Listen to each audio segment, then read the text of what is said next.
爱生活，爱美食。大家好，我是小丽。我们今天来做一款非常好吃的巧克力夹心饼干，方法特别简单，一看就会，很适合我们在家里操作。饼干吃到嘴里又酥又香，搭配上巧克力夹心，味道好吃极了。下面我们开始吧。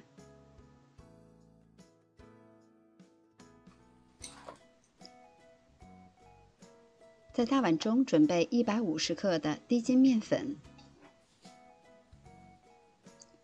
加入50克的黄油，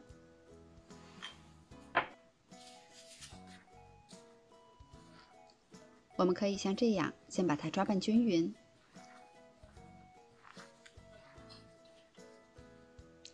抓好了以后呈非常湿润的状态，再加入2克的无铝泡打粉，一点点盐，30克的零卡糖或是白砂糖，再加入几滴香草精，增加香气。把所有的材料大致的搅拌均匀。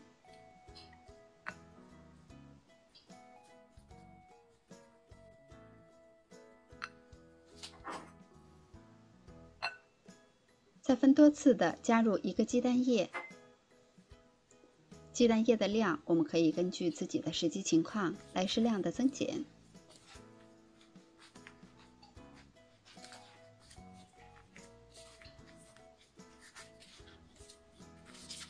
最后调成这样偏软一些的面团儿，我们用保鲜膜把它包好，放到冰箱里边冷藏半个小时以上。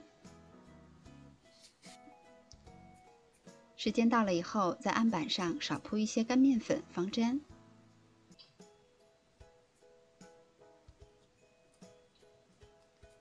把面团稍稍的整理一下，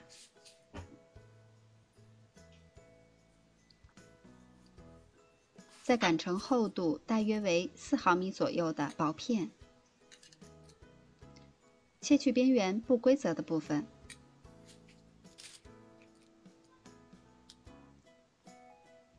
我们在下面1/3处挤上一些融化的巧克力，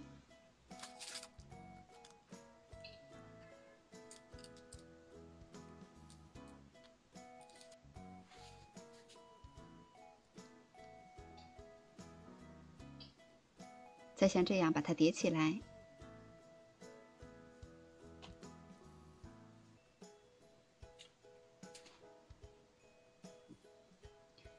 斜着分成小份，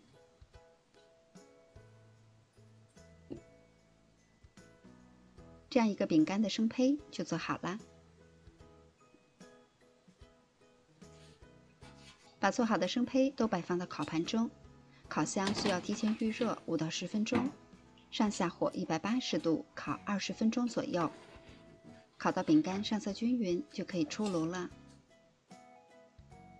出炉以后，再薄薄的撒上一层糖粉，装饰一下，就可以装盘开动了。这样做的巧克力夹心饼干，方法简单，口感又酥又脆，吃到嘴里又甜又香。喜欢的小伙伴们也快动手试一下吧。我是小丽，喜欢我的视频请关注留言，明天见。